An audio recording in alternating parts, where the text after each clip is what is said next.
ప్రతి ఇంటికి వెళ్ళి ఓట్లు అడిగేటప్పుడు అక్కడ చిన్నపిల్లలు కనపడితే నీకు 15,000, నీకు 15,000, నీకు 15,000, నీకు 15,000, సంతోషమా? ఆ ఇంట్లో నుంచి ఆ పిల్లల తల్లి బయటకు వస్తే నీకు 18,000, సంతోషమా? ఆ ఇంట్లో నుంచి ఇంకొక అక్కచెల్లెమ్మ ఎవరైనా బయటకు వస్తే నీకు కూడా 18,000, సంతోషమా? ఆ ఇంట్లో ఎవరైనా ముస్లాం బయటకు వస్తే నీకు 4,000, సంతోషమా?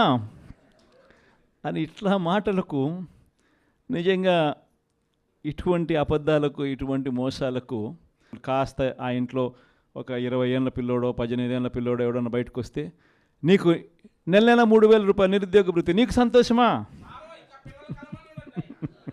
ఇవన్నీ మన కళ్ళ ముందన్నీ చూసినాం. అంటే ఇటువంటి ప్రలోభాలకు ప్రజలు కూడా ఏమో జగన్ చేసినాడు కదా, జగన్ బాగానే చూసుకున్నాడు మమ్మల్ని అందరినీ,